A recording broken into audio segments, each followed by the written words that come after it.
afternoon. Good afternoon. That's okay. You wrote a report in this case, doctor? Yes, I did. Do you think that based on your analysis, was Mr. O'Keefe thrust backwards? Is that what you determined looking at his head injury? That he was, I didn't understand. You had your hand in front of your mouth. Sure, I'm sorry. Yeah. You talked about a head injury that Mr. O'Keefe had, that Yes. he suffered from, Yes. that caused his death. Yes. Was that caused by being thrust backwards? Yeah, the motion was upwards, down. Okay. And the way you just showed it could be a fall. Correct. Did you have an opinion looking at his wound that he was thrust backwards?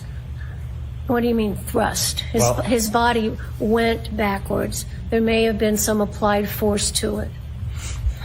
I don't know about thrust. I'm asking if you have an opinion. Your words. Do you have an opinion about thrust? What do you mean thrust? Did the forensic pathology diagnosis mean Mr. O'Keefe's body was thrust backward? If you want to say thrust as indicating movement, that it went backwards, then you could say it was thrust. Okay, may I approach? Yes.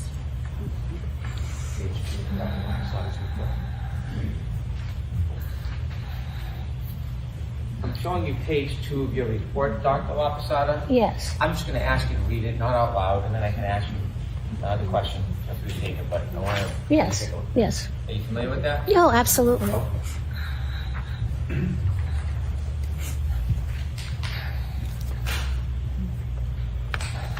So, Dr. Laposada, what did you mean when you described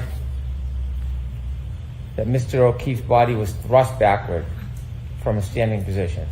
I mean that he was standing upright and his body had momentum and went down and hit at the back of his head. So it was thrust backwards. You cannot tell forensically how much momentum he had, can you? No, we don't do those analysis. You can't tell if anything caused that momentum based on the head injury, can you? What do you mean causative? It was caused by his body went backwards. Yes. And so the amount of force causing him to go backwards, that's not something you can determine from the head wound, is it? No, I can't tell you the amount of force. It was significant because he had the massive skull fractures. Did you say it would be significant? Yes, significant force.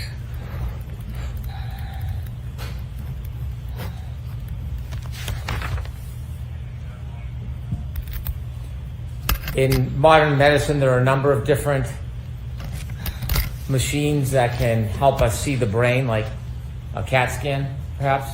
Sure. MRIs?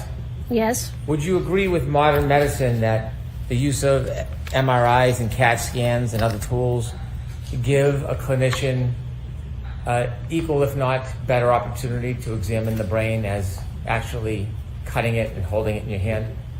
No, the actual gold standard is the pathology, to be able to have the brain in your hand, look at it with your naked eye. And we have conferences in the hospital where we meet with radiologists and say what we find at autopsy and see if their radiology was correct. Can CAT scans and MRIs show contusions on the brain? They might. Subdermal hemorrhages? Subdural hemorrhages. Yes, they Herniations? can. They can. Do you have any doubt about the modern medicine and the use of MRIs and CAT scans? Do you think they're inadequate in any way? Well, I'm not a clinician, so I don't use those to diagnose diseases in living patients. Dr. Laposada, have you ever had any experience studying the brain in real time, clinically, going and opening somebody's skull and treating the injury before the person dies? No, I'm not a neurosurgeon. You don't have any neurological expertise, do you? I'm not a neurologist. I'm not a neurosurgeon. I'm a forensic pathologist. Do you have any clinical experience at all where there's an acute head injury and you're making an effort to observe it and analyze the injury as it progresses in an attempt to save the person's life? I don't treat or diagnose living patients. I understand, but as far as your background, have you ever had any experience, clinical experience, showing the progress of an actual brain injury and trying to treat it? I understand the physiology of what happens to the brain when it is impacted by something, whether it be a bullet, a boulder, a fall. So I know what happens to the body to cause the changes from that trauma. I don't treat people for those injuries. In observing a brain that's in trauma and making determinations of how long it's viable or whether the person will expire, do you know the process that a neurosurgeon would go through in order to fight to preserve the person or save the person? Do you know the step-by-step process that they would undertake? To do what? To try to operate or save somebody from a head injury, from a brain injury. I'm going to allow it because of prior testimony. Well, it depends on what the brain injury is. If you have head injury and you have bleeding on the brain that's pushing the brain one way or the other, it would be a subdural. Then a neurosurgeon would come in and try to take that blood away so it doesn't compress the brain. So that's something that neurosurgeons do to treat head trauma. They can also put in drains into the ventricle of the brain, and that can relieve pressure in the brain, because that brain swelling is a bad thing. So those are some of the things neurosurgeons do to treat brain injuries. And can they remove part of the skull to relieve pressure? Oh, yes, they can do that. It's called a craniotomy. They can take out part of the skull if they need to. So there are a number of different steps that a neurosurgeon can take when someone suffers acute brain trauma to try to save the person, isn't there? Well, the job of any doctor is to try to save a human life if you treat living patients. So certainly a neurosurgeon would evaluate the patient and decide if there's any treatment needed that could improve the patient. When you've had cases in the past as a medical examiner where there have been issues regarding brain injury, wouldn't you agree that you have sought outside consultation with people who have a higher degree of specialty in brain injury than you? Sometimes what we do is when we're examining the brain, we can call in for a conference and have a neuropathologist come in and review the brain with us. And back when you were a medical examiner, you did that on a number of occasions, didn't you? Yes, that's routine. The reason why is because there are different specialties in medicine, and some are different and separate than your specialty, correct? Of course. In a neurosurgeon or a brain surgeon, it would be a different specialty than yours. Yes. And they're focused on the brain, yes? A neurosurgeon does brain surgery. And so, how many times in your career do you think that you've assisted the help of neurosurgeons to take a look at brain study to help you? I've never needed to speak with a neurosurgeon to look at a brain. Sometimes we call in neuropathologists and we have a forensic neuropathology conference where we look at brains with the interns and residents. How often would you call a neuropathologist? Maybe once a month we would have a routine conference. And again, the neuropathologist, that's dealing with a person's brain after they're already died. Correct. So it's not a clinical setting or a clinical experience of actually watching the brain at work and seeing the injury as it progresses. We don't do neuropathology like that on living people. The person is deceased. You had an opinion to the jury today, and you said that you believe that Mr. O'Keefe died within 15 minutes? Yes, I think that process would start within 15 or 20 minutes. Is that to a reasonable degree of medical certainty, that opinion? Yes, based on the severity of the injury and the brain swelling. You're aware that there are numerous level 1 trauma centers around the country that deal with brain injury, right? Sure. And the idea is that people suffer all types of brain injury, and if they are given medical attention in a reasonable amount of time, there's a chance they can be saved, yes? Well, it's possible, but many are so severe that they cause death no matter how fast they can get medical attention. In fact, every day when people get the right attention or proper attention, they're brought to level 1 trauma centers around this country to try to help them or save them. Isn't that fair to say? I would hope so. Do you think? Sure. When you looked at Mr. O'Keefe's brain, obviously it's after he already expired, correct? Obviously, yes. And so you didn't have any clinical observation of the progress of his injury that night, did you? I was not observing him. I did not observe how he got his injury. When you gave an estimate or you give an opinion about how long he was alive for, are you aware that there's certain tests that are done by neurosurgeons when people are suffering brain injuries but there's an attempt to save them? Sure. Have you ever heard of a Guzman coma score? Glasgow, you mean? No, but it's Glasgow, but you've heard of Guzman? It's called Glasgow coma score. Have you ever seen the assessment that a level 1 trauma center goes through when they're trying to save somebody with a brain injury? I'm generally familiar with the emergency procedures to save somebody's life.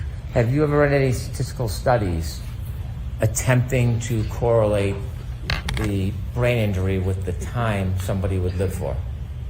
I am aware of that, and I see that in my practice of people who have survived brain injuries and die of something else. Then I can look at the brain and understand how the brain can heal or react to injuries. And many people who suffer coup contre coup will go into a brain surgeon center, and many of them pass after time, don't they? Now, every case is different. Right. Some might live for an hour, hours, weeks, months, or survive the injury. Isn't that fair to say? It depends on the case. In this case, you don't have any objective criteria to identify the amount of time Mr. O'Keefe would have lived if he had the appropriate help. Isn't that fair to say? I don't think it would have been effective because there were massive skull fractures to the base of the skull, and there are cases where the amount of force and energy applied to the head causing skull fractures, breaking the neurons, causing the brain swelling, despite rapid medical treatment, those people cannot be saved. They can't effectively stop the brain swelling. Many people can't be saved. Did you know that about 1/3 of them do get saved? I don't know what you're talking about. 1/3 of everybody has different sorts of injuries. 1/3 of what? With a clivus fracture, coup contre coup. Are you aware that 1/3 of those patients survive if they get the proper treatment? It depends on the amount of force. Okay. Are you aware that a study would show, have you ever read a study by Isaac Wolf on clivus fractures? No. Have you read any studies on clivus fractures? Clivus fractures? Yes, I understand what clivus fractures are. It's a part of the base of the skull. Okay. And Oops. Okay, go ahead. Please. Did you want to No, say? you go ahead. Oh, I'm sorry. Have you read any studies that tell you with the proper treatment, despite these potentially catastrophic injuries, that 1/3 of patients can survive? No, but that's not the case we have here. And so in this case, I asked if you had any objective criteria. You don't have any objective criteria about the progress of Mr. O'Keefe's wound that can be a basis for you to conclude that he would have died in 15 minutes. Isn't that fair to say? No, I understand what happens to the brain when it gets that sort of injury. I understand the time course and the physiology. I've seen hundreds of individuals who've had brain injuries. Some survive for a longer period, some die earlier, and it depends on the amount of force and the amount of brain swelling. And in Mr. O'Keefe's case, we had the massive skull fractures of the base of the brain and immediate swelling and subarachnoid and subdural. So he had a large force applied to his head, which caused the brain swelling and the herniate and the progression of the brain stem down through the foramen magnum that stopped the brain. It was a very forceful impact. That's the bony structure of Mr. O'Keefe's upper arm. Now, the bones were 100% intact. So breaks, fractures, hairline fractures. Correct, none of those. Was there any indication in your mind, based on your review of those three x-rays, the hand, forearm, the arm, that that arm had suffered any kind of bone trauma at all? Sustained.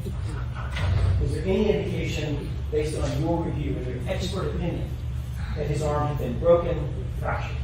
No, the bones were intact. No breakage, no fractures. Thank you. That's all I have. Okay, thank you. Examination. Thank you.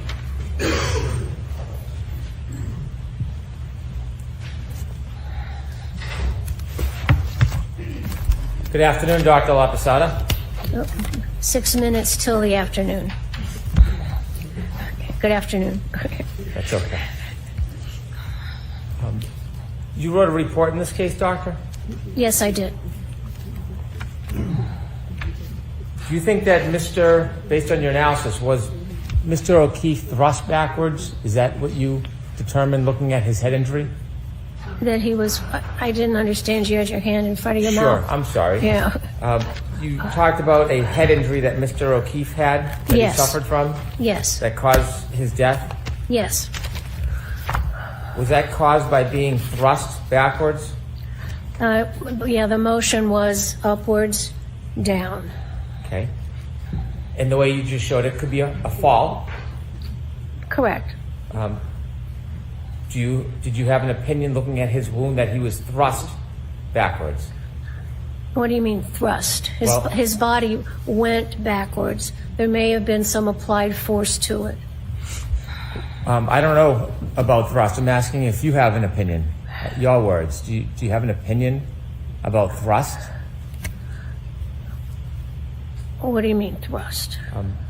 Did the forensic pathology diagnosis mean Mr. O'Keefe's body was thrust backward? If you want to say thrust as indicating movement, that it went backwards, then you could say it was thrust. Okay, may I approach? Yes.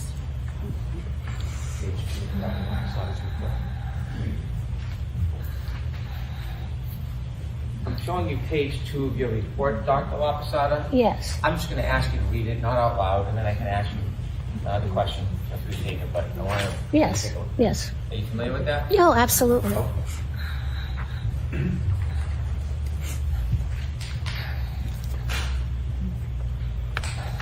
So, Dr. Laposada, what did you mean when you described that Mr. O'Keefe's body was thrust backward from a standing position? I mean that he was standing upright and his body had momentum and went down and hit at the back of his head. So it was thrust backwards. You cannot tell forensically how much momentum he had, can you? No, we don't do those analyses. If you can't tell if anything caused that momentum based on the head injury, can you? What do you mean causative? It was caused by his body went backwards. Yes. And so the amount of force causing him to go backwards, that's not something you can determine from the head wound, is it? No, I can't tell you the amount of force. It was significant because he had the massive skull fractures. Did you say it would be significant? Yes, significant force.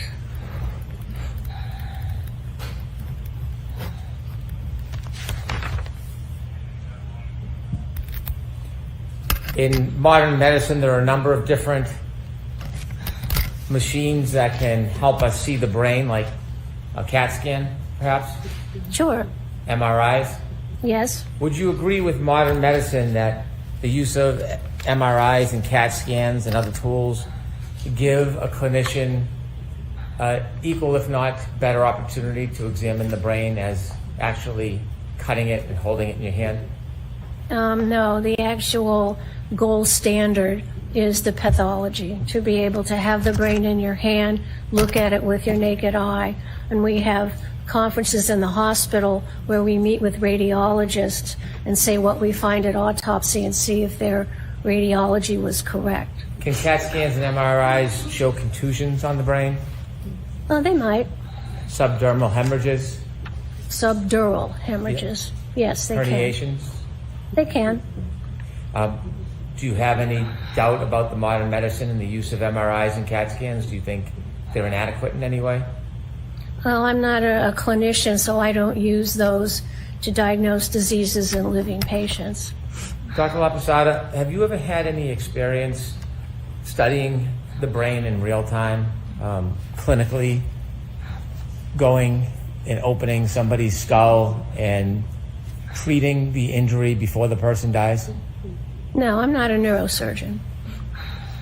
You don't have any neurological expertise, do you? I'm not a neurologist. I'm not a neurosurgeon. I'm a forensic pathologist. Do you have any clinical experience at all where there's an acute head injury and you're making an effort to observe it and analyze the injury as it progresses in an attempt to save the person's life? I don't treat or diagnose living patients.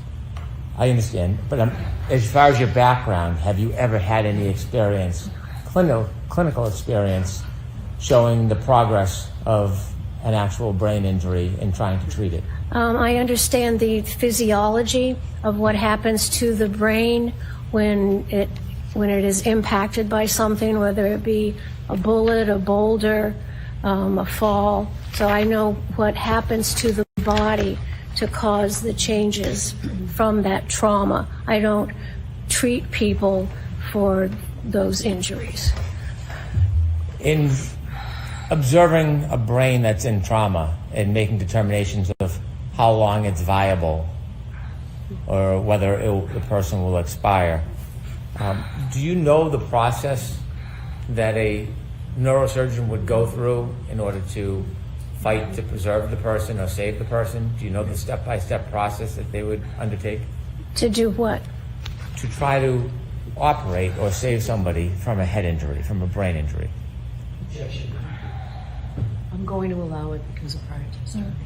Well, it depends on what the brain injury is. If you have head injury and you have bleeding on the brain that's pushing the brain one way or the other, it would be a subdural. Then a neurosurgeon would come in and try to take that blood away so it doesn't compress the brain. So that's something that neurosurgeons do to treat head trauma. They can also put in drains into the ventricle of the brain, and that can relieve pressure in the brain, because that brain swelling is a bad thing. So those are some of the things neurosurgeons do to treat brain injuries. And can they remove part of the skull to relieve pressure? Oh, yes, they can do that. It's called a craniotomy. They can take out part of the skull if they need to. So there are a number of different steps that a neurosurgeon can take when someone suffers acute brain trauma to try to save the person, isn't there? Well, the job of any doctor is to try to save a human life if you treat living patients. So certainly a neurosurgeon would evaluate the patient and decide if there's any treatment needed that could improve the patient. When you've had cases in the past as a medical examiner where there have been issues regarding brain injury, wouldn't you agree that you have sought outside consultation with people who have a higher degree of specialty in brain injury than you? Sometimes what we do is when we're examining the brain, we can call in for a conference and have a neuropathologists come in and review the brain with us. And back when you were a medical examiner, you did that on a number of occasions, didn't you? Yes, that's routine. The reason why is because there are different specialties in medicine, and some are different and separate than your specialty, correct? Of course. And a neurosurgeon or a brain surgeon, it would be a different specialty than yours. Yes. And they're focused on the brain, yes? A neurosurgeon does brain surgery. And so, how many times in your career do you think that you've assisted the help of neurosurgeons to take a look at brain study to help you? I've never needed to speak with a neurosurgeon to look at a brain. Sometimes we call in neuropathologists and we have a forensic neuropathology conference where we look at brains with the interns and residents. How often would you call a neuropathologist? Maybe once a month we would have a routine conference. And again, the neuropathologist, that's dealing with a person's brain after they're already died. Correct. So it's not a clinical setting or a clinical experience of actually watching the brain at work and seeing the injury as it progresses. We don't do neuropathology like that on living people. The person is deceased. You had an opinion to the jury today, and you said that you believe that Mr. O'Keefe died within 15 minutes. Yes, I think that process would start within 15 or 20 minutes. Is that to a reasonable degree of medical certainty, that opinion?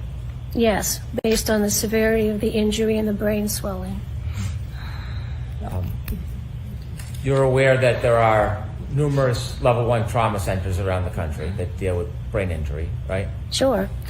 And the idea is that people suffer all types of brain injury, and if they are given medical attention in a reasonable amount of time, there's a chance they can be saved, yes? Well, it's possible, but many are so severe that they cause death no matter how fast they can get medical attention. In fact, every day when people get the right attention or proper attention, they're brought to level 1 trauma centers around this country to try to help them or save them. Isn't that fair to say? I would hope so. Do you think? Sure.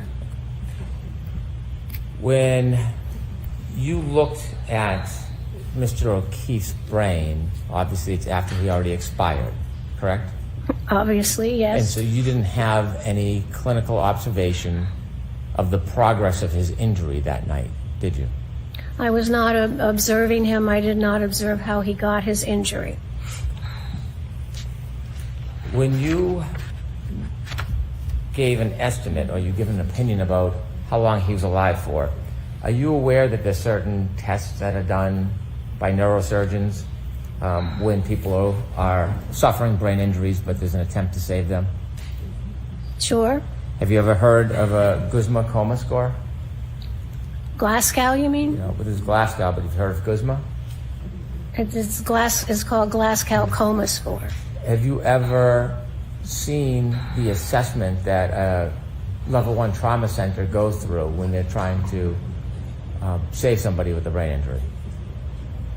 I'm generally familiar with the emergency procedures to save somebody's life. Have you ever read any statistical studies attempting to correlate the brain injury with the time somebody would live for? I am aware of that, and I see that in my practice of people who have survived brain injuries and die of something else.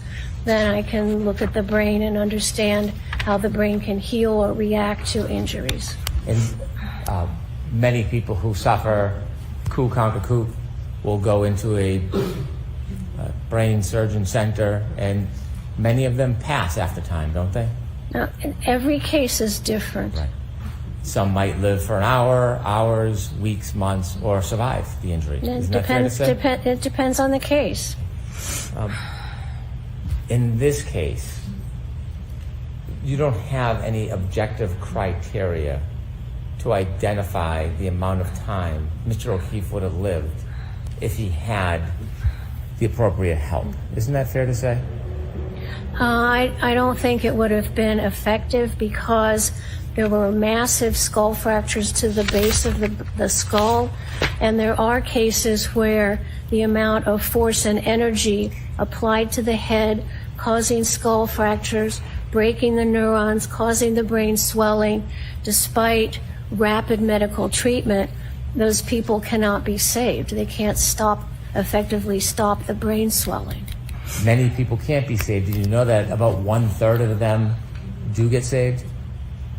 I don't know what you're talking about. 1/3 of everybody has different sorts of injuries. 1/3 of what? With a clivus fracture, coup contra coup. Are you aware that 1/3 of those patients survive if they get the proper treatment?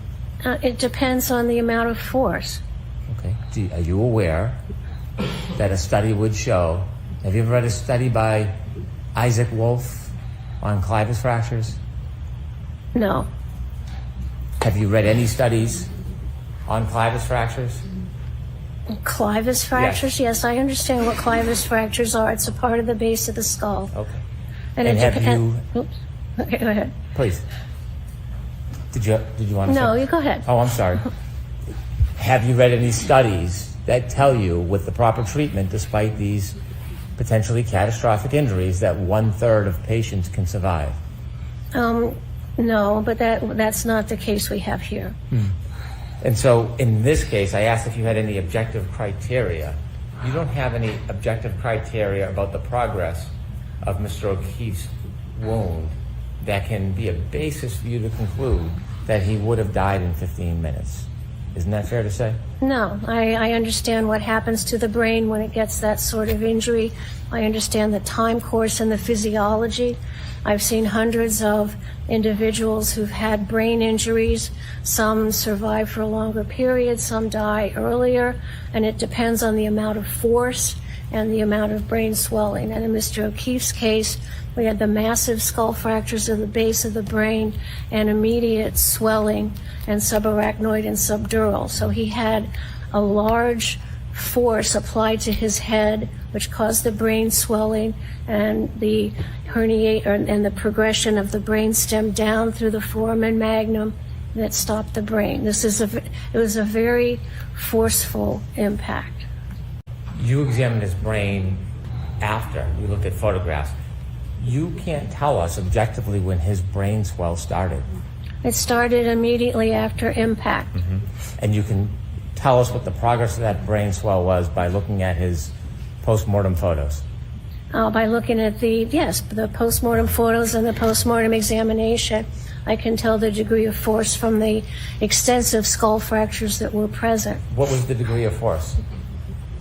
It was medium to large. Well, that's a wide range. What do you mean? Quantify medium So I'll to strike large, the comment. please. Ask the question, Mr. Brennan. What does medium to large mean? Enough to cause a lot of fractures to the skull. He didn't just sit down and lie down. If he sat down and lied down, he probably wouldn't have fractured his skull, correct? That's obvious, yes. Right. And so when you're telling us you can identify that he immediately died or died within 15 minutes, I'm asking you for objective criteria. For you to give that opinion, I'm asking you what objective information you have. And so you said that there was a large amount of force, correct? Sure, because there were massive skull fractures, and there's a lot of energy transmitted to the brain, starts swelling immediately. How do you know this wasn't medium force and not large force? Because of the extensive number of skull fractures. So are you saying it was medium or large force? Medium to large. Okay. How much force is that? Can you quantify it? No.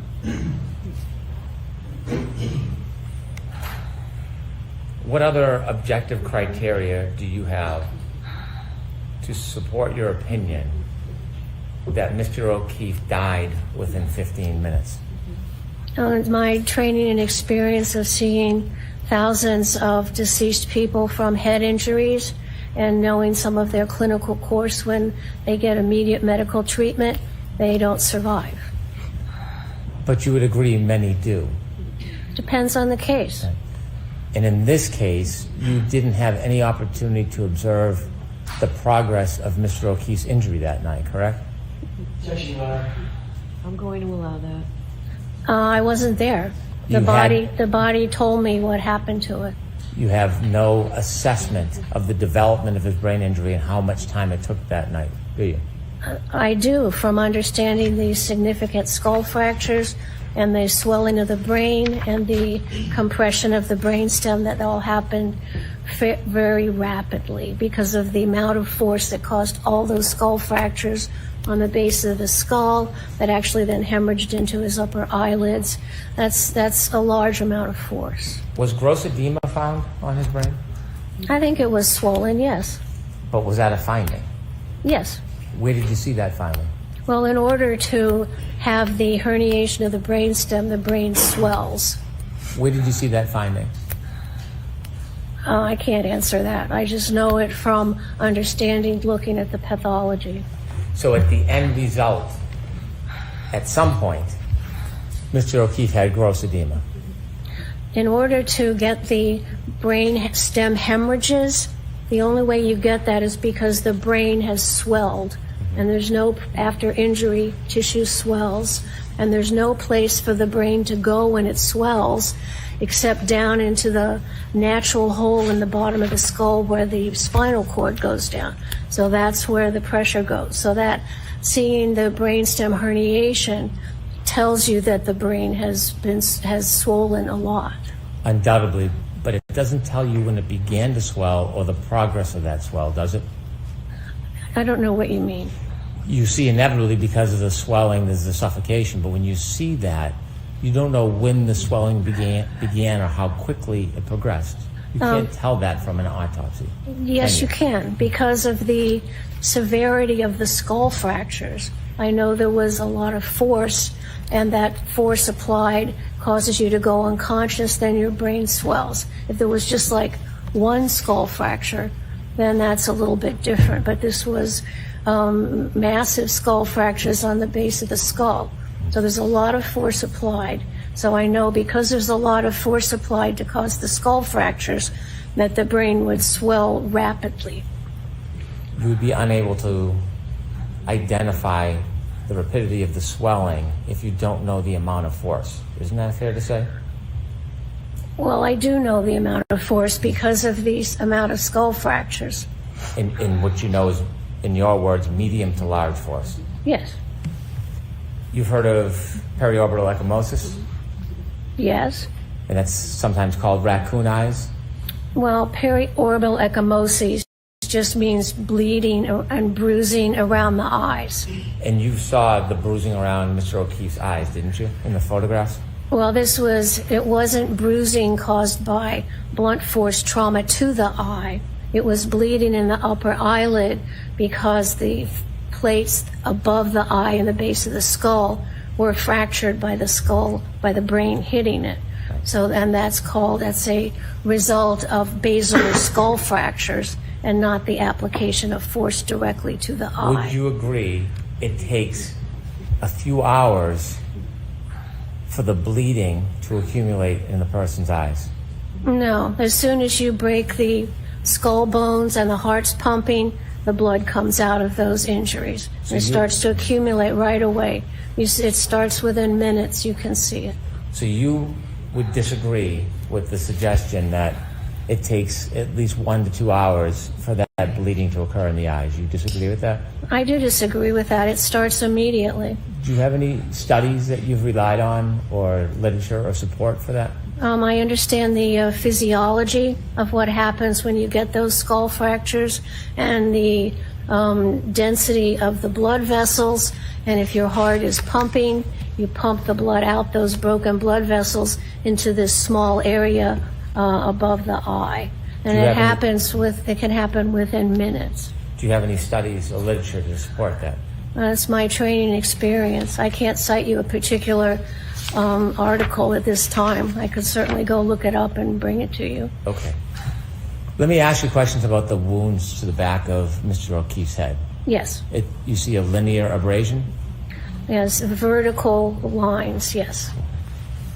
Now, would you characterize this as a classic wound caused by falling backwards and landing on your head? What do you mean every wound is different? Every wound is different? Sure, every person's different. Every way that you get injured is different. And so if somebody falls backward on their head and suffers the basal fracture, the wound, from your perspective, can look different. It depends on the impacting surface. Wounds on the same surface, say two people fell on the same surface, could they have different wounds on the back of the head if they suffered the same injury? In theory, if they fell, if they rotated their body, if you could reproduce something exactly, then you would see the same wound patterns. This wound pattern is typical of falling backwards on a hard surface, isn't it? We know it's from falling backwards and striking something hard. Can the frozen ground be hard? A frozen ground can be hard, but it doesn't fit the pattern in this injury. We'll get to that, but is it okay. hard enough to cause a basal fracture? It can cause a skull fracture. The frozen ground is different than a sheet of ice, right? It's not smooth and flat like a sheet of ice, is it? It could be, I guess. Okay. You mentioned there's some granular patterns in this wound. Yes. didn't you? Yes. The area in front of 34 Fairview, the frozen ground, do you know if there was any impediments in the lawn that was frozen? In the what? Oh, the lawn? Yeah. Yes. Sorry. Yes, I saw the scene photographs when the snow was removed, and it was like winter lawn grass, so it was some green, some brown. It was pushed down, and like straw that was going different directions, which wouldn't give you that pattern. Did you see the exact area where Mr. O'Keefe last moved? I saw that general area, and there were a lot of photographs, Well, yes. You say general area. Can you tell us that you saw photographs of the spot where Mr. O'Keefe was lying when he was found? Yes, that general area. Could you see the ground where his head was? Can you identify that? Yes, with the scene investigation, they shoveled the snow off of that area. And you had never had a chance to go out to that scene yourself, did you? No, I just looked at all the photographs. You cannot see what's under the grass and the dirt, can you? Well, dirt's under the grass. Well, do you know if there's any rocks or impediments or bumps? It was a smooth surface covered with grass. It was a smooth the front lawn was a smooth It was surface? a flat surface Flat. covered with grass. Okay, and do you know what was under the grass, whether there was any pebbles, rocks, debris? I didn't see any. From the photo. Correct. But you don't have any first-hand knowledge that exact area where he ended, what the turf was like, do you? I saw photographs of that lawn where they removed his body from. So you're relying solely on the photographs, is that fair to say? Correct. Do you know if Mr. O'Keefe was wearing anything that could cause abrasions when he landed to cause that scraping pattern in addition to the linear abrasion? He did have a baseball hat on, but that would not cause that pattern. The area of the abrasions, is that in the area of the level of where a baseball hat would be on the back of somebody's head? It could be. Could be. If somebody hits the ground and falls backwards, can they slide? And if they're on an incline, What if they're thrust? well, if you fall backwards and you fall backwards on an incline, your body might move. Well, what if you fall backwards on flat ground? Does the body, can it move after it falls? Not really, maybe a little. If from the momentum of the impact, it might move slightly, but not really. So when a person falls backwards and lands, you don't think their head has any room for movement? Not significant. Well, not significantly, maybe just a quarter inch, half inch. No, it's possible. Okay. And did you see the scrapes around the wound of Mr. O'Keefe's head? Of course I saw them, yes. Okay. And they're all within, what, about an inch? What are you describing? What part are you describing? The tearing, the laceration of the scalp, or the vertical abrasions? The vertical abrasions. There were maybe an inch and a half. Inch and a half. Do you think that if someone fell backwards and landed on their head, they could move an inch and a half? Well, he landed on something that had a ridge on it to cause the laceration in the scalp. And then with a little bit of movement, those vertical scratches were caused by some kind of like pebbly-like surface. You mentioned that the orbital bones were broken and you had opined that it was caused by the brain. Do you agree that a brain is very soft, consistent with, for example, tofu? Oh, gross. What do you mean? It is soft. Is it that soft? Is that the texture of it? Well, it depends on what kind of tofu you have. Okay. Do you think that the orbital could have broken when the break on the back of the head split the skull and then would cause the orbital break instead of the brain? The orbital plate fractures, if you look at the base of the skull after you take the brain out, you can see the fractures go up from the back to the front into the orbital plate. Sometimes when you fall backwards, the brain can also slap those orbital plates and cause some damage, but I could trace the fractures from the point of impact along the base of the skull to the part of the skull over the eyes. Do you think the base of the skull break, when it separates, could have caused those orbital fractures?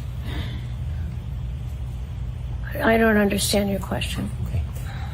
When Mr. O'Keefe incurred that head injury, Yes. the basal fracture, do you think that the pressure, the damage from that basal fracture, the separation, could have caused the orbital breaks in his eyes? Well, the fracture of the plates above the eye, when the blood is still pumping, there's a space there where the blood can come down into the upper eyelid. So you described the brain as causing that break. I'm asking you, could it have been from the basal fracture, from the skull fracture? Yes, the fracture that was caused by the impact to the back of the head, radiating to the front of the base of the skull. So when you told us on direct it was from the brain that caused those fractures, was that just a summary, or is that to a reasonable degree of medical certainty? Well, sometimes the brain can also, in a fall, flap and hit those, but in this case, I could also see that the skull fracture started at the back and came to the front, but it could also be contributed to by the brain hitting those delicate bones. I guess my question is, when you've provided the opinions generally of what you believe and what you've seen, are these general opinions, or are they actually specific opinions based on the facts of this case? They are opinions based on my examination of this case, but all that's based on my 40 years of training and experience. Well, when you told us about the brain causing those orbital fractures, you would agree with me, at least now anyways, that it very likely could have been the basal fracture that caused those breaks. Yeah, both. It could have been both? Sure, Okay, could it have been just the basal fracture? that's possible. When you offered the opinion to a reasonable degree of medical certainty, had you considered the basal fracture as the source of those breaks? Of course. Is there a reason you didn't share that with us and you just said it was the brain? I had no reason not to share it. Okay. Was there any depressed fracture to Mr. O'Keefe's skull? No. Can you tell us a little bit about a depressed fracture? Depressed fracture is different than what we saw with Mr. O'Keefe, isn't it? A depressed fracture is when something fractures the skull and then pushes the skull and moves the skull inward.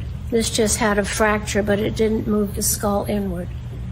And you've seen depressed fractures in your practice over 40 years, did you say? Of course. In those 40 years, depressed fractures can happen from sharp objects, Sure. pointed objects. Sure.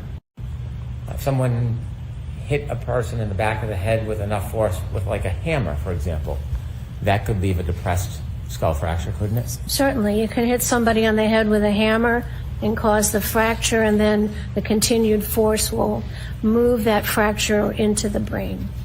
There was no depressed skull fracture in this case, was there? Correct.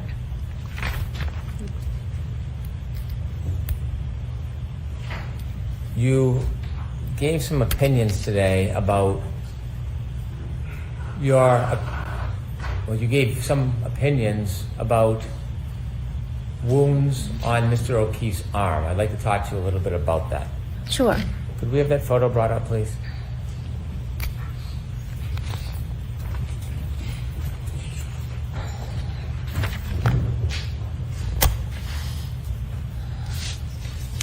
Do you see all of those superficial abrasions?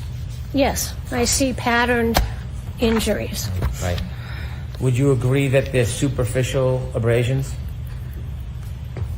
Yes, they go along the skin surface. How many punctures would you identify in that photograph? Let's see, there may be some punctures like around the elbow, consistent with the teeth puncturing. Most of them are the teeth scraping along the skin. I'm not going to ask you what you believe the cause was. I'm going to ask you just about the wound. How many punctures do you see? Well, this doesn't show. There are other photographs which show more of them, but there's the little dot-like areas. You could call an area of skin puncture. Can you tell us from this photograph how many punctures you would say are in that photo? I didn't count them. Well, did you suggest that there was more than one puncture on that wound? I think I see more than one, yes. Pardon me? I see more than one on there. Okay, could you give us a count of how many punctures you see? Well, without looking at all the photos, I couldn't give you a correct number. Okay. You've written a report, haven't you? What? You wrote a report? I did. And in your report, you describe many of those abrasions as punctures, don't you? Yes. And a puncture isn't just a scratch. A puncture is a penetration of the skin, isn't it? Yeah, a point-like penetration. A puncture has a very specific medical meaning, doesn't it? Yes, it's a point-like penetration of the skin. And according to you, there are many punctures in that wound.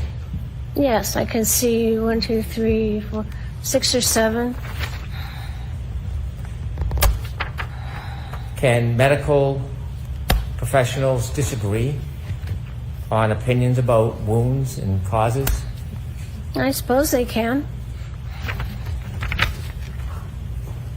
You also gave some opinions that you did not believe that Mr. O'Keefe's scratches were caused by having some impact with broken pieces of plastic or glass, correct? Correct. They weren't caused by that. Broken plastic or glass can cause a number of different angled wounds, can it? It causes an array of irregular, random injuries. It can have infinite different patterns, couldn't it? Could. There's nothing to hold a wound from a broken shard to be north or south or east and west. It all depends on how the force is impacted on the body, true? I'm not quite clear on your question. I'll try to do better. When you're talking about shards of broken glass or broken plastic, there is no set direction that they may cut somebody, is there? Well, it would depend on the case and how those occurred. It can happen in many different forms as far as depth, yes? Well, anything's possible. How about length?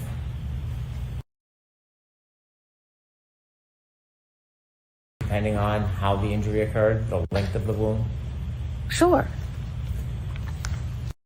And in this case, you talked about your opinions of injury relative to a motor vehicle, didn't you? That was something I considered. That's something you considered. Did you know much about the details of the motor vehicle in this case? Yes. Okay. When you considered your differential diagnosis, did you consider whether there was any DNA on the vehicle? I didn't look at any of that. I'm sorry? I did not look at any DNA. Did you know if there was any hair on the vehicle? I don't know. Did you consider the scene itself where there may have been a debris field? Did you take a look at the debris field in this case? I know there were photographs of various pieces of plastic around the area where the body was found. And do you remember where those pieces were found? Somewhat, yes. Did you have an opportunity to consider other evidence like a shoe in the area near where Mr. O'Keefe was found? I know one shoe was on his foot at the hospital, the other was at the scene. Do you know if his hat stayed with him after he landed on the ground? The hat was in the area where his body was found. Did you take a look at his pants, the back of his pants? I looked at that, yes. Okay, what did you see when you saw the back of his pants? Well, because he had bled from the back of his injury and he was on a hospital gurney, some of that blood came down, so some of the blood was on the back of his pants. Did you see anything else other than blood on the back of his pants? I don't remember. I'm sorry? I don't remember if I saw anything else. Did you look, when you were doing your differential diagnosis, did you look at any evidence other than physical evidence? Did you look at any data evidence? I don't know what you mean, data. Like data you would find on a cell phone? No. Did you look at any of the data evidence from the defendant's Lexus? No, other than looking at the contours of the back to see if it had impacted Mr. O'Keefe. When you were doing differential diagnosis, did you look at any information that would tell you what the speed of that impact may have been or allegedly was? Well, it didn't hit him, so it doesn't matter. Okay. So you didn't care to know anything about the car or the data in the car because you had already formed your opinion? It did not hit him, so it was not relevant to my opinion. Is that a different way? By looking at the body, I could tell that there was no evidence of impact with a vehicle. So whether the vehicle was going slow or fast is not relevant. And so you didn't try to get any information about the speed of the vehicle? It was totally irrelevant to you? Correct. And did you also disregard, well, let me ask you, do you ever look at statements? I look at witness statements if they're available to me. Were any of the defendants' statements made available to you? I did hear some of them. Did you consider the ones that you heard? Of course. Which ones did you hear? I really can't answer that. I don't know what you'd have to give me an example. You said that when Mr. O'Keefe first incurred his injury, you think that he was unconscious? Yes, I think that the severity of the impact made him immediately unconscious. So if hypothetically Mr. O'Keefe incurred his injury sometime around 12:32, is it your opinion that he never moved again until he was moved physically by somebody else? Well, I don't know the exact time that he got the injury on the back of the head, but after that time, he could not carry out any purposeful activity.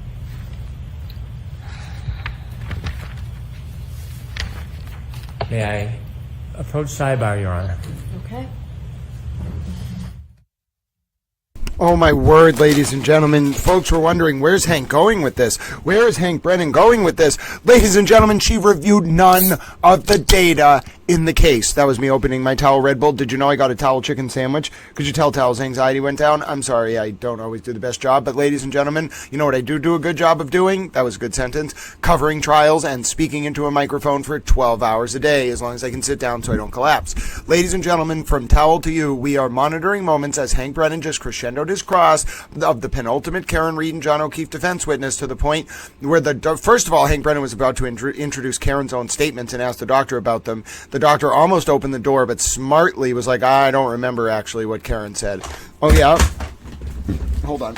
Oh, yeah, you don't remember, doctor? I think folks remember. Oh, ladies and gentlemen, the witness did not even review the data from Karen's Lexus. Oh, goodness, ladies and gentlemen. I can't believe that just happened. I cannot believe the witness admitted to it. She didn't even review the data from the Lexus. She has absolutely just compromised herself in front of the jury. Good job, Hank Brennan. I can't believe the witness walked into that. There's no way to get out of that. If Hank Brennan has you cornered and you didn't even, all you have to do is say, yeah, I at least reviewed it. Now you just told the jury that you didn't even review, ladies and gentlemen. You, the Reed defense expert, did not even review, sorry for that buffering there, did not even review the key piece of data in the case from Karen's Lexus. And not just that, but then Hank got the witness to say to the jury, oh yeah, I did that because I had a conclusion already. Oh, you rendered a conclusion without even looking at all of the relevant data? Oh, what about witness statements? Oh, yeah, I look at those when they're provided to me. And did you have some of the defendant's statements? Oh, yeah, I did. What were they? I don't remember. You'd have to give me an example. Yeah, she's done. She was done. I mean, folks were like, come on, Hank, what's going on? What are you building towards? Hank was kind of like being a little catty. She was being a little catty. That was what Hank was building towards. She didn't review the data in the case. Absolutely, sis. Hank Brennan got her. Absolutely, Shargio. Hank Brennan got her, ladies and gentlemen. Now, I apologize for the slight buffering here. Give Towel a second. I have a plan. I have a towel plan, ladies and gentlemen. I am the towel with the plan. Hold on. Oh, what do you mean we're not going to be able to do this now? Oh, that's frustrating. All right, little towels. All right, hold on. There we go. It's fixed, ladies and gentlemen. Sorry for the buffering. I upset Little Towel. I didn't upset Little Towel computer. I wanted to upload the Aidan Kearney hearing. I will just do it a different way in a second, Little Towels. That buffering should be getting over itself in just about 10 seconds. We are at a sidebar, as it were, ladies and gentlemen, a sidebar in the John O'Keefe and Karen Reed retrial, so don't worry, you haven't missed anything. Nothing has actually happened. I just had, I was trying to upload the Aidan Kearney hearing from yesterday, and I upset Towel Stream. Don't worry, we are back, ladies and gentlemen. There are no monsters chasing us. Everything is okay. But yes, wow, Hank Brennan has just decimated this witness, fellow towels. We are still at sidebar. And Hank Brennan got the witness to admit, as Truth Exposed said, that this was clearly more than just John falling backwards. It was John falling backwards with force, like by being sideswiped by a car. Oh, ladies and gentlemen, that's what I'm saying. This witness hurt Karen. Hurt Karen terribly. Ladies and gentlemen, we know that Chloe the dog is also free. That was one of the biggest moments of the day. But listen, how bad has this gone for the Reed defense? Every witness that they put on the stand turned into a witness for Hank. You can call me Hank Brennan. Ladies and gentlemen, it is glorious. If you've been watching this trial and you've been wondering how could this be any more glorious, well, now you have your answer. Hank Brennan, the penultimate witness, the witness that Karen Reed thought might have some chance of saving her, comes through. Oh, yes, Steph Otter. Did you know that I was talking to an AI bot one time about towels because I wanted to see if it could figure out the towel reference? And it initially, although I corrected it, it thought I wasn't talking about South Park. Skylar, the South Park fan, is going to have a wonderful field day with this. The bot thought I was talking about Hitchhiker's Guide to the Galaxy. So yes, towels are a multi-purpose, multifaceted instrument, and we are about to come back from sidebar. Ladies and gentlemen, Hank Brennan is the man with the plan in charge of that courtroom. It looks like we might be heading to an early lunch. Hold on, let's see. Maybe we have some kind of motion hearing. Stay with Little Towel. I'm monitoring with you. I'm being a good little towel. And you might be saying, sir, are you absolutely positive that you are a towel? Yes, I am 100% positive. I don't know if we're going to. Hold on. All right, so jurors, rather than keep you here while we do things, I'm going to excuse you for lunch. Mr. Brennan, if you can briefly tell me what it is you want to introduce through this witness. To remind the court, on direct examination, the defense promoted Dr. Laposada's credentials, including specifying her successes with the station nightclub fire and her running of her office. I have an audit from 2005, State Department of Rhode Island, Department of Health. In that audit, it paints a very different picture than was presented on direct examination. In that audit, they investigated the chief medical examiner, and they compiled a history of statistics for the medical examiner, which was Dr. Laposada. There were no reports, incomplete reports, and unsigned reports of over 1,500 individuals between June 30th, 2000 to June 30th, 2005. So in that 5-year period, there was an extraordinary number of individuals that weren't properly attended to, showing negligence, if not malfeasance. It was recommended that the standards, policies, and practices of Dr. Laposada's office would need to change because of the extraordinary backlog of cases regarding autopsies. In addition, it was noted that the incomplete reports confirmed that there was significant concerns with the historical management practices of the medical examiner's office shortly after Dr. Laposada resigned. In addition, it was promoted that in the station nightclub fire, Dr. Laposada had a heroic effort, and in her testimony, she also noted that there was a failure, or implied there was a failure because the medical examiner or somebody did not go to the scene to look at the turf in front of 34 Fairview Road. She suffered the same criticism for hours and hours after the station nightclub incident. She was contacted with a request to come to the scene.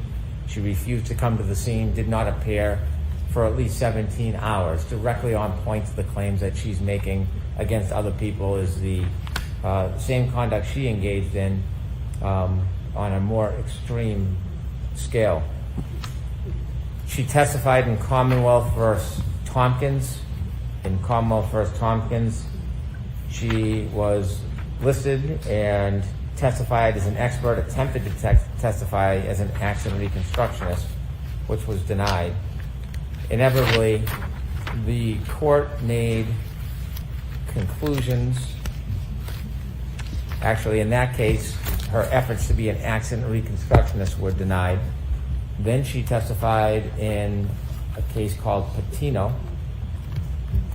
And in Patino, after testifying, she received great scrutiny and criticism from the court. The court noted on page 1025 of the transcript, when Dr. Laposada gave the testimony, she knew the boy wasn't like this because he fell off a bed. She knew the mother was lying. She read the text messages and knew the defendant had beat the boy. The only reason I conclude that she offered such testimony was to distance the defendant from causing those bruises, setting up an argument against malice, but instead destroyed her credibility. On cross-examination, she came across as a hired gun. Sometimes it's seemingly small things that impeach a witness's credibility. Inevitably, on the credibility determination by the court would agree. The jury gave greater weight to the testimony of Dr. Gilson and Snelling than they did Dr. Laposada for the reasons I addressed previously. The jury was justified in discounting her testimony and concluding the other doctors testified apparently impartial. While she appeared as a paid advocate, at least on this occasion, without impugning the witness's integrity, because that witness is known to the court, but in this case, when she testified, she was not credible. And that's a direct credibility determination by another tribunal about her testimony. So I would like to, and that's why I came sidebar rather than ambush, to give the court notice that I'd like to get into the criticisms regarding her run as medical director that led to resignment after she was audited and left 1,500 bodies unattended or incomplete. Also get into the criticisms she received for her handling or lack of handling of the station nightclub fire, and finally get into the adverse credibility determination in the Patino case. So I'm not familiar with the Patino case.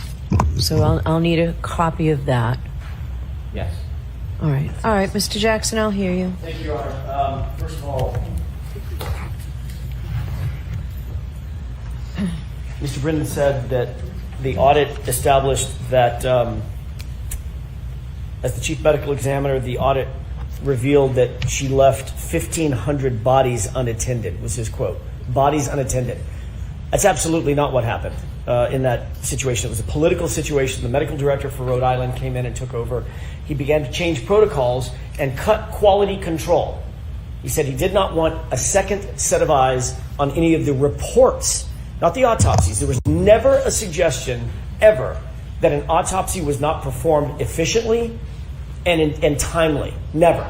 The reports that were attendant to the autopsies it was a two-tiered set of criteria that Dr. Laposada put in place to establish quality control and quality assurance. First, the medical examiner conducts the autopsy and writes a report. Then the doctor herself, the chief medical examiner, because she is a perfectionist, determined that she was going to establish a protocol in which she would put eyes on every single report. Hundreds and hundreds of reports per year.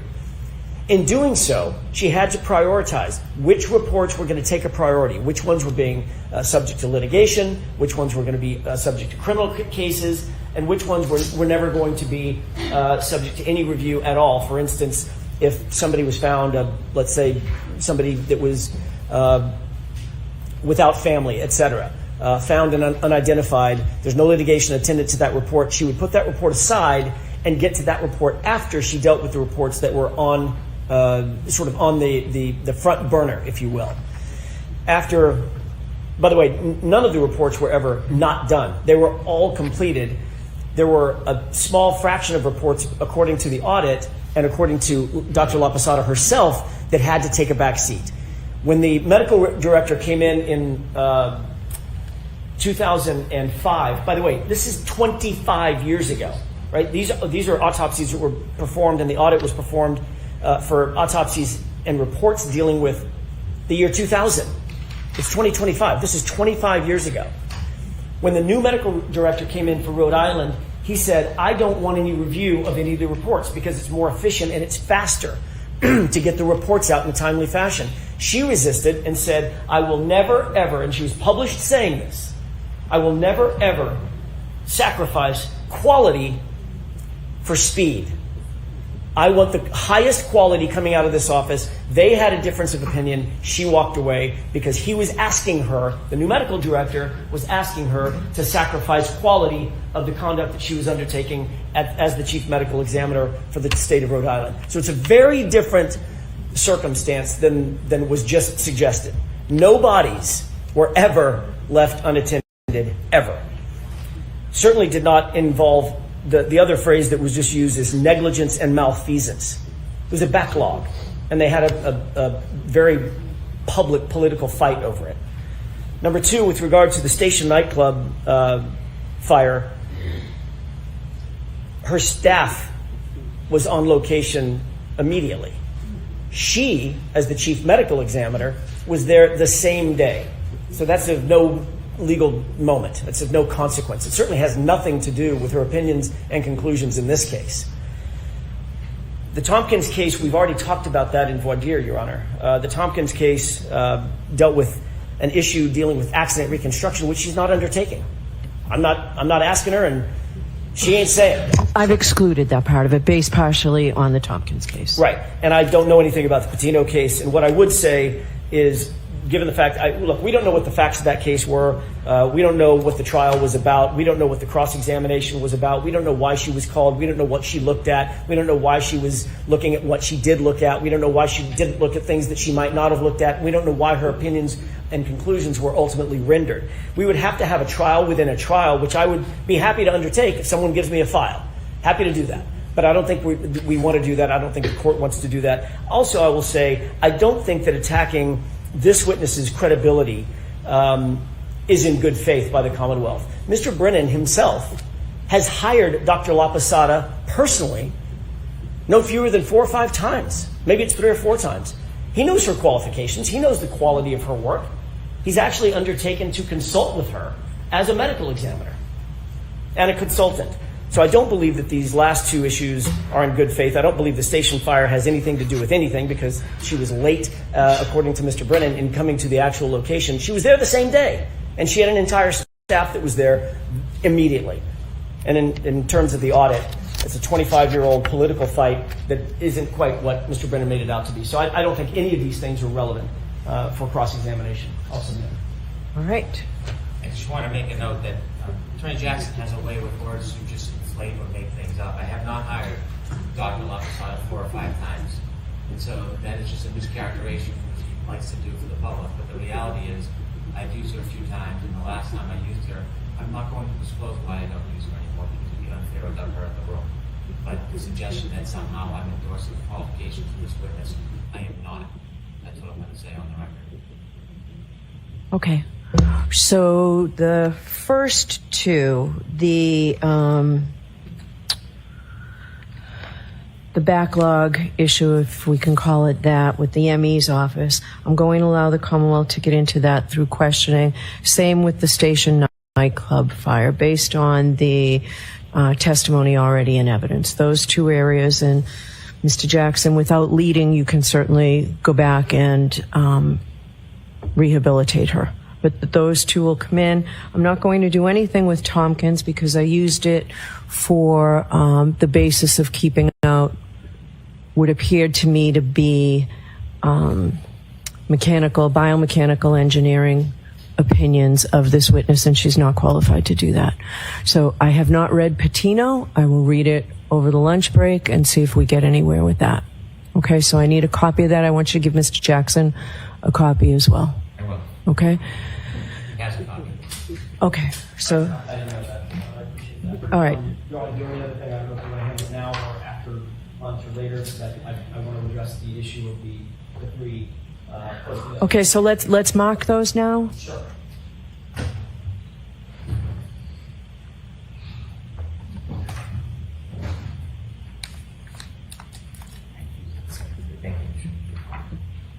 Can we mark them all as one, A, B, C? I have no preference one way or the other. It's just three. They're all. Mr. Jackson, if you can I just see it over here? Of course. Regarding this witness, I'll allow in 1 and 2. I've had a chance to look at 4. I think I already told you I would not allow in 3 because I've already considered it. I've now looked at the 4th one, the case. I'm not going to let you get into that during cross-examination. If the door is open and you think you can get into it after redirect, please come to Sidebar. Thank you. All right. And also, I had a chance to look at the actual exhibit regarding what came into evidence from Dr. Welcher and Ms. Little. Contrary to what you said and what Mr. Alessi was nodding to, page 136 did not come into evidence. It's a blank page. So that PowerPoint did not come in. I had a chance to look at Dr. Rentschler's PowerPoint, and at least for now, maybe you can persuade me otherwise, any text that has hearsay on it that you say will help assist the jury, what I want to say is I think we have to give the jury some credit here, okay? They have been listening to this case intently for weeks. I don't find that anything that you've recommended here comes in to assist the jury is necessary to assist the jury. So before Dr. Rentschler testifies, those slides that were objected to that have text are out. Can I have a moment just to examine the Dr. Welcher PowerPoint? No, not right now. You can look at it, yes. You can look at it while we're bringing the jury in. Okay, because we have 4 copies of the PowerPoint, and I know that I'd like to be able to. 137 is the report. Mr. Alessi, please.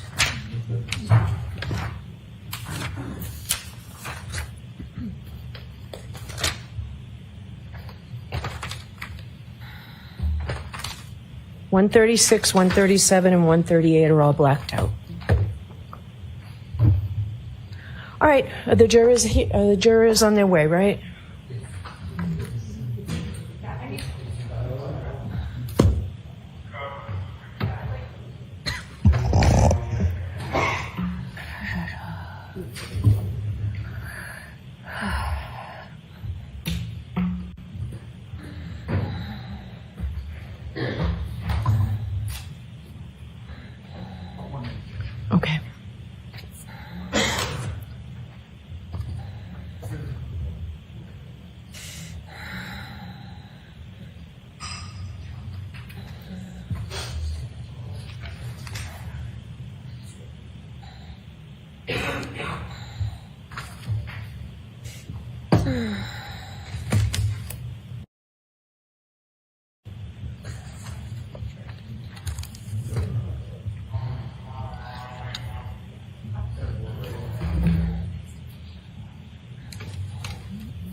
Please rise for the jury.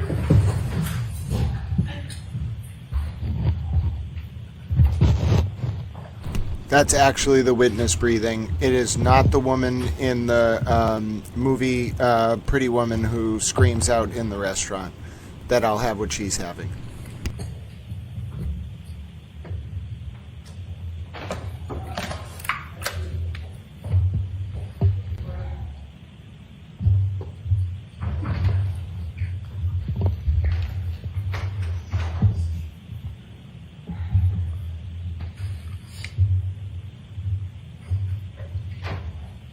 Court is in session. Please be seated. All right, Mr. Brennan, whenever, I'm sorry. Thank you.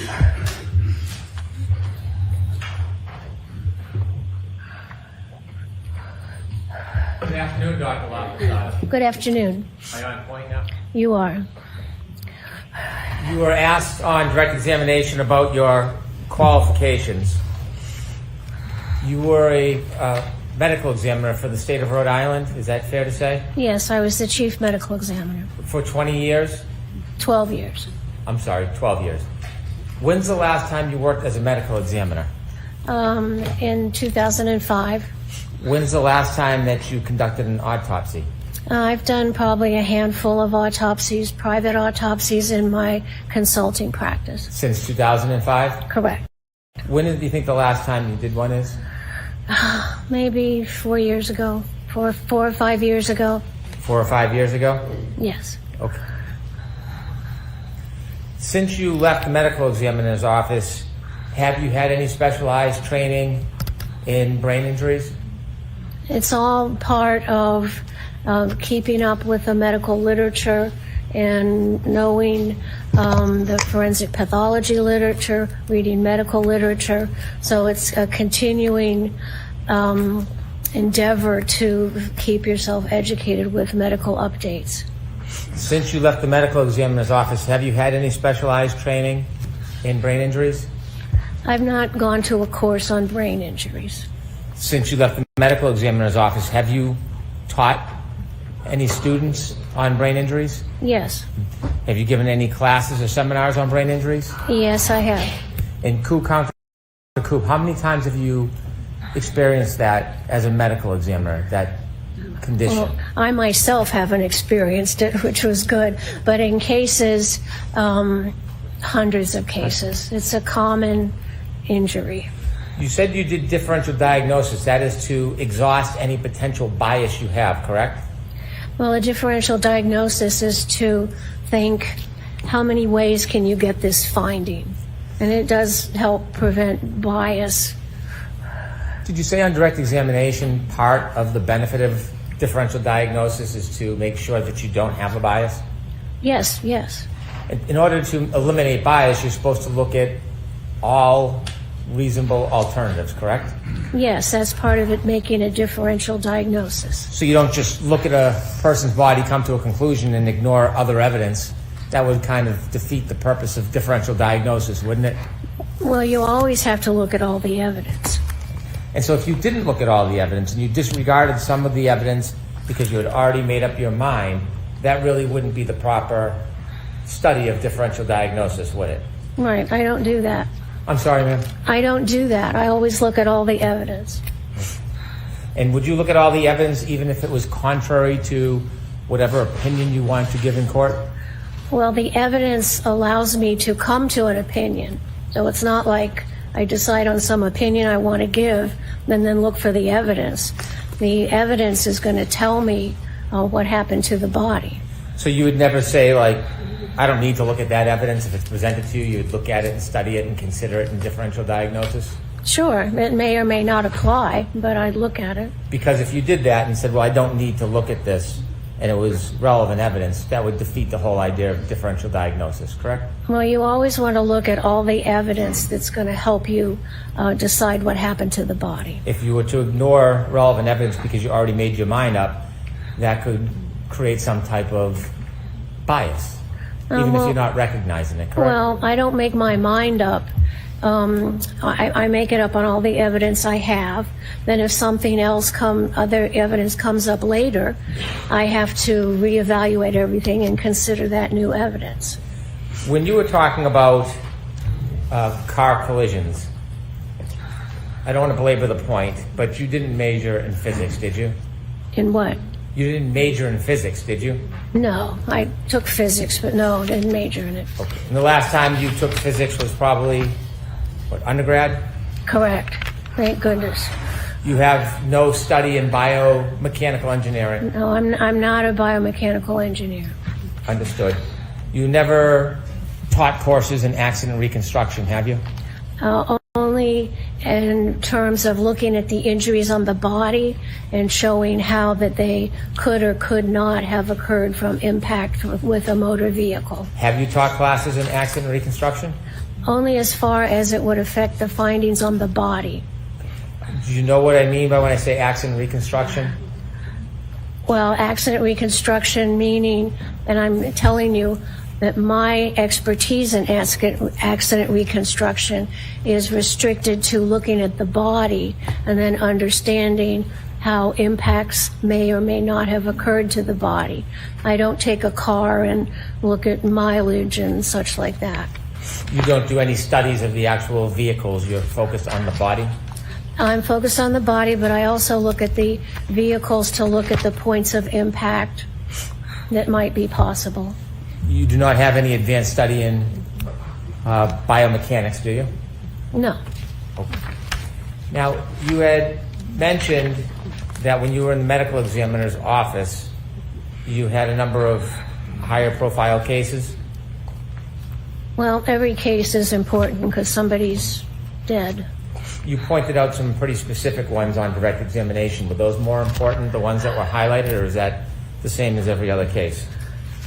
I don't know what you're talking about. Well, you had mentioned the Egypt airline crash, station nightclub fire. Those were highlighted or pronounced on direct examination. Are they equally important as every other case?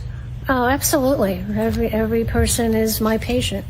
You talked about some of your commendations. The station nightclub fire, you received quite a bit of criticism on that, didn't you? Well, there was a flurry of negative press without any basis. You had mentioned that a doctor, a medical examiner, should have gone out to the scene to look at the area where John O'Keefe was found to make observations. Did you suggest that in any way on direct examination? You have to know what the scene looks like, and usually that is documented in police reports and in police photographs who document the scene. The station nightclub fire, that had numerous victims, didn't it? Yes, 100. And you received criticism because you were repeatedly requested by emergency responders and police officials to come to the scene, and you refused? That's incorrect. First of all, nobody called me to come to the scene, and medical examiners are not first responders. As soon as I got a call that there was that fire in the nightclub, my investigator went right to the scene, and I was in constant communication with him throughout the early morning hours of that horrible accident. And I went into the medical examiner's office because I had to start getting ready to run our office 24 hours a day to not only take care of the poor individuals who expired in the nightclub fire, but also the regular work of the medical examiners. So there was no need for me to go to the scene because I had my investigator there, and my job would be at the office to get things all set up to handle the influx of deceased. Did you receive criticism that over 17 hours there was an effort to have you come to the scene, but you refused? There were, I'm going to allow it in a different form. yeah, that's incorrect. Hold on, Dr. Oh, I'm sorry. Oh, no, I didn't mean to scare you. Just Okay. hold on for a second. Okay. Asking differently, Mr. Brennan, please. Did you receive criticism that officials... I'm going to allow it based on the ending, pursuant to the ending. Let's hear it. Did you receive criticism that for over 17 hours officials were asking you to come to the scene and you refused? It was untrue. It was printed in the newspaper. We looked up all the phone records and provided it to the newspapers and showed that nobody called me to go. I would have gone if I needed to. I had my investigator there. It was just bullshit. No, it was erroneous stuff. Was there other criticisms in 2005 before you left the office? No, there was a flurry of stuff in the papers. There were union issues, new director of health, new governor. So yeah, there was a little flurry of stuff, which was not substantive. So you inevitably did resign in 2005. Yes, because my budget was going to be cut, and I knew that if I had to get rid of a medical examiner, we couldn't do a good job for the state, and I'd done it. I'd been chief for 12 years. I'd been on call 24 hours a day for 12 years, which was an honor, really. But then if I couldn't do a good job, if we cut the budget, I had to get rid of a medical examiner. I couldn't serve the people of Rhode Island well, so I resigned. Did you resign shortly after the audits and criticism? No. Same year? Oh, I don't even remember. Okay. After you resigned, you opened your own company?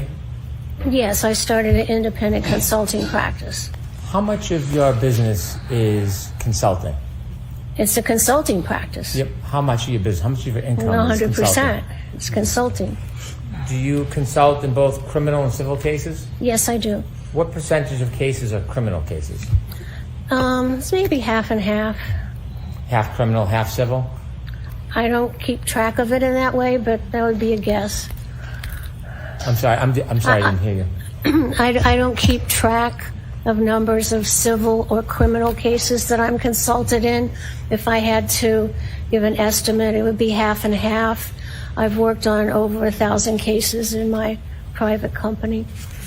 And fair to say you get compensated for your time? Yes, I get paid for my time. Dr. Laposada, you had mentioned that there were some scratches that you had taken a look at on Mr. O'Keefe's body. If we could have Exhibit 165, please.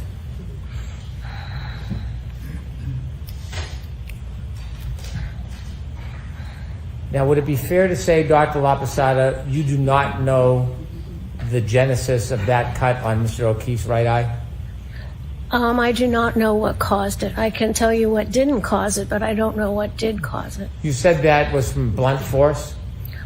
It's from application of blunt force to that little area that broke the skin. When you were asked a question about whether that was consistent with a punch, you opined that it was consistent with a punch, yes? It could be consistent with a punch. You weren't saying it was consistent with a punch to a reasonable degree of medical certainty, were you? That would be within my differential diagnosis. It could be consistent with all other types of blunt impact, or many other types of blunt impact, couldn't it? That's correct. Ground, perhaps? No. No, an object?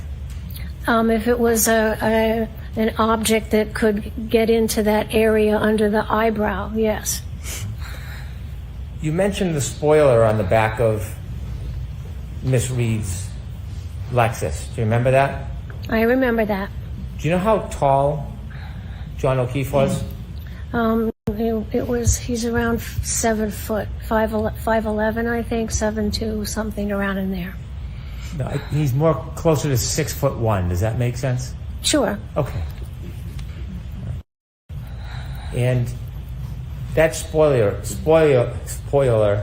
on the Lexus, do you know how high off the ground that is? No.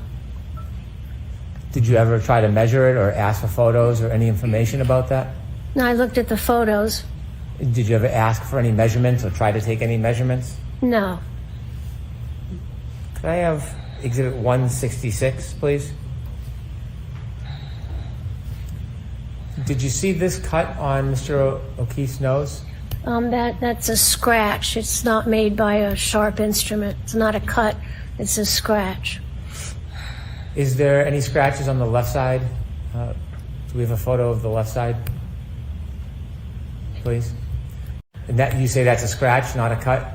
Correct, because a cut means it's made by a sharp thing like a knife, and a scratch is made by something that's kind of rounded that has a little point on it, but it's not sharp. Do you have any information or basis to say where that scratch came from? No. Did you do any differential diagnosis on that scratch? I don't know what caused that. There could be a number of things that caused it. There was no scratch on the right side of Mr. O'Keefe's nose?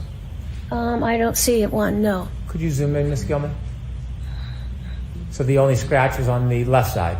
Looks to be, that's not a good photograph because there's some blood obscuring the skin. Yes. If my memory serves me, there is a scratch on the left side of the nose and maybe a small scrape on the tip of the nose. And we can go back to the left side?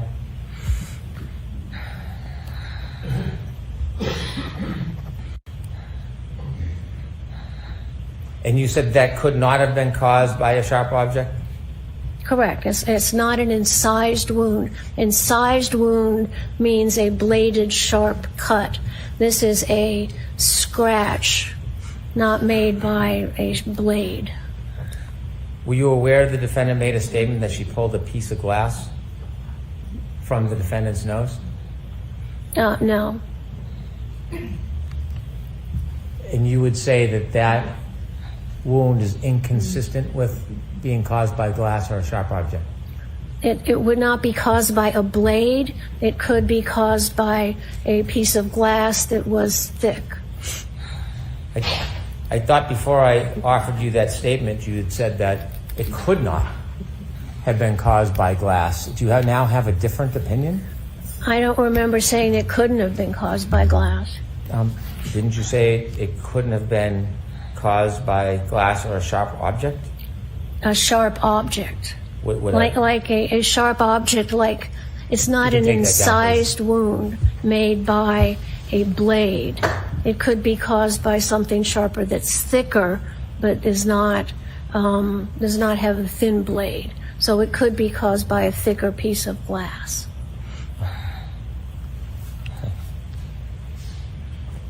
If somebody is deceased, does any blood pressure from their heart still move in their body? No, they're dead. If somebody removed a sharp object like glass from somebody's face, would they spurt blood if they've died? If you're dead, there's no blood pressure. So if you're dead and you remove something, there may be some superficial blood, but it's not going to have blood flow because your heart's not pumping blood out of the cut ends of the blood vessels. So it's not going to spurt if you pull something out of a person's skin if they've passed? You wouldn't get a spurt of blood from arterial pressure. I just want to ask you a very few questions about hypothermia. Sure.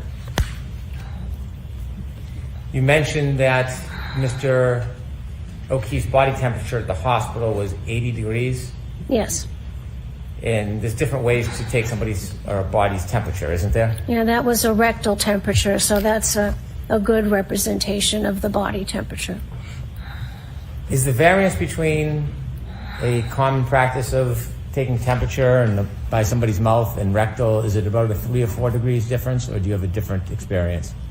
It can be different. A rectal temperature gives you a better internal body temperature.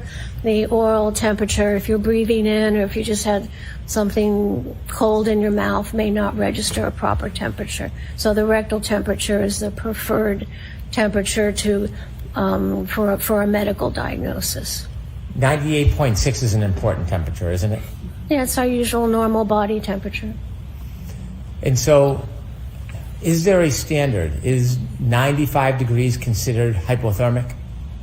If you have, then clinically you would start to worry that the person might be experiencing bad effects of hypothermia. At 95 degrees? At 95, you start to worry about it. And could some of the things that happen is labored breathing? Is what? Labored breathing? What about labored breathing? Well, if someone is hypothermic, if they're 95 degrees, does it affect their breathing patterns? Not especially. Okay. Does it affect the way their respiratory system works? No, Does it have any effects on the human body if you're hypothermic at 95 degrees? no. You're still okay. If that temperature continues to decline, it starts to become dangerous, doesn't it? It can. Mr. O'Keefe was evaluated, and at the hospital, his body temperature from a rectal reading was 80 degrees at about, what, 6:37? Correct. Did you know that before he got to the hospital, first responders had him in an ambulance? Of course. Did you know they turned the heat up and put blankets on him and tried to provide warmth to him before he got to the hospital? Yes, that would be standard practice. And that standard practice would usually add temperature to the person, wouldn't it? Well, it might. So it's possible it could, but it might not. It usually doesn't add that much. I see. And so inevitably, at 6:37, Mr. O'Keefe's body was 80 degrees. Yes, when he got to the hospital, his rectal temperature was 80 degrees. So that is a drop from the standard, or what's expected, of 98.6 degrees. That's a drop of at least 18.6 degrees. Yes. You mentioned that Mr. O'Keefe, after suffering his head injury, would not have moved other than twitching. Correct. No purposeful movement. Were you aware that he had an iPhone with healthcare data on it? No. If there's no movement, assume for a second there's no movement of Mr. O'Keefe after 12:32:16, and he's found a little after 6 a.m. in the morning. That's about 5 hours, or 5.5 hours, correct? About.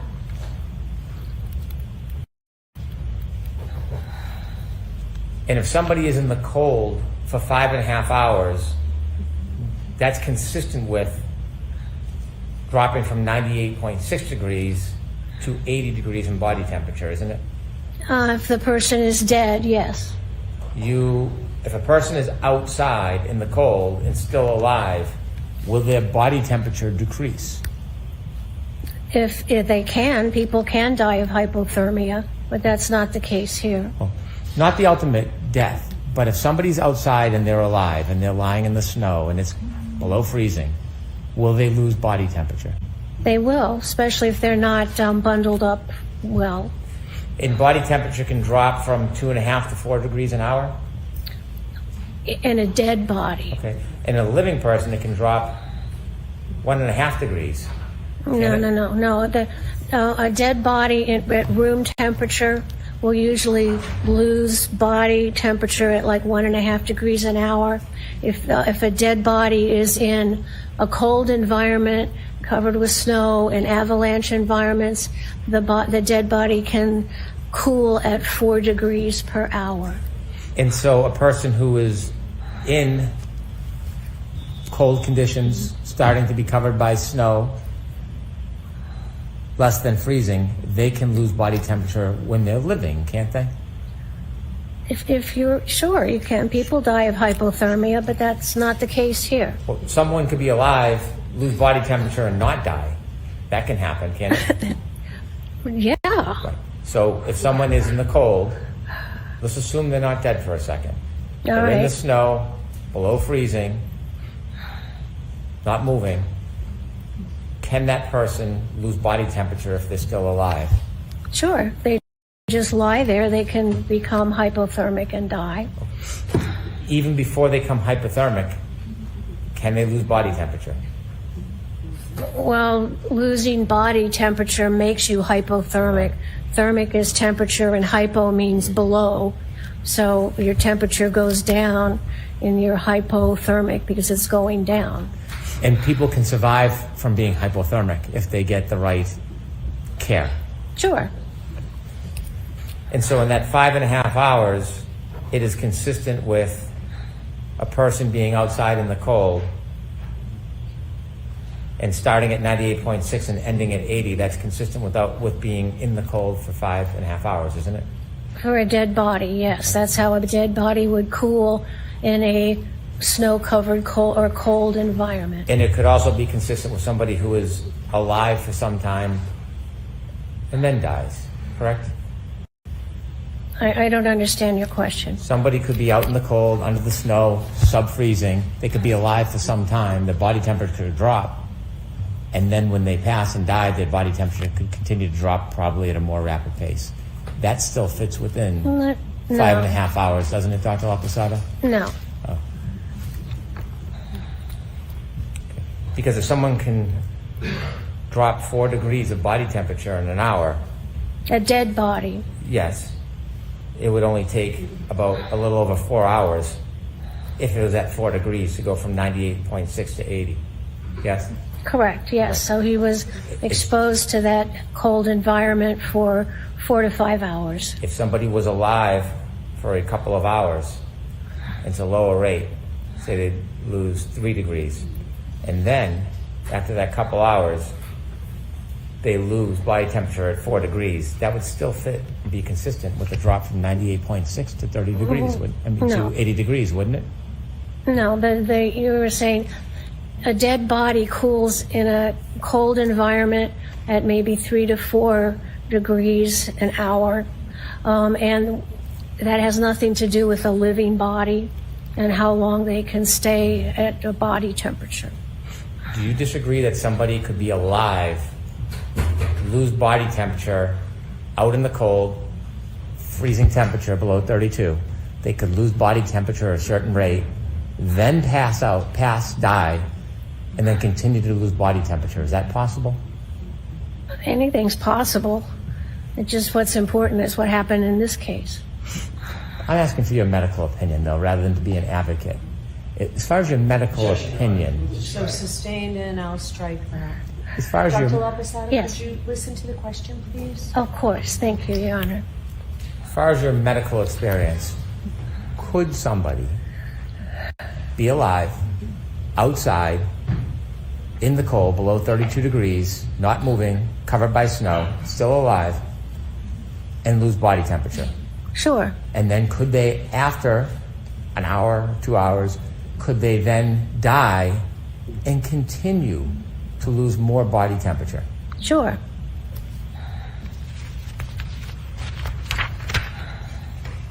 You mentioned your opinion about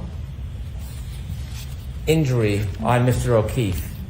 And at one point you said that his injury was inconsistent with a taillight, and you said because there was no damage from the bumper. Do you remember saying that? I don't think I said it quite that way. Okay. Do you remember how you said it? No.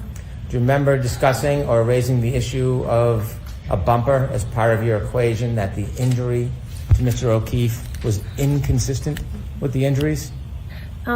He has no injuries on him that are consistent with being hit by the back of the SUV. That includes the spoiler, that includes the bumper. Okay, if we could play video E, please. I want to ask you, Dr. Laposada, have you seen this video before?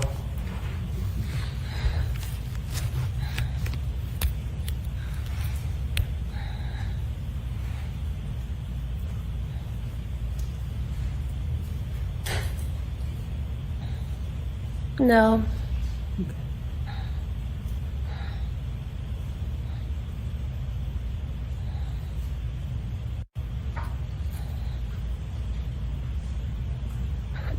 Thank you. You can take that down. Did you see anything in that video that would suggest any contact between that mannequin and the vehicle's bumper? Objection. I'm going to see you at Sidebar on this for just a minute, please. Whoa, this is going bad. The witness is an octopus. I don't know who's going to select the witness as an octopus, but my name is Grant Smith Ellis. I'm stunned at how well Hank Brennan knows this woman. Hank Brennan used to work with this woman as an expert. I don't know if the defense didn't know it. She just got dominated by Hank Brennan, eviscerated. She didn't know John O'Keefe's height. She didn't look at the data from the Lexus. I mean, ladies and gentlemen, let me just sum up this witness, okay? The witness did not know John O'Keefe's height. The witness did not look at any data from Karen's Lexus. The witness was forced out of office as medical examiner in Rhode Island for after an audit and negative media attention. Oh my goodness. And ladies and gentlemen, this is just horrifying. And Regarding this witness, I'll allow in 1 and 2. I've had a chance to look at 4. I think I already told you I would not allow in 3 because I've already considered it. I've now looked at the 4th one, the case. I'm not going to let you get into that during cross-examination.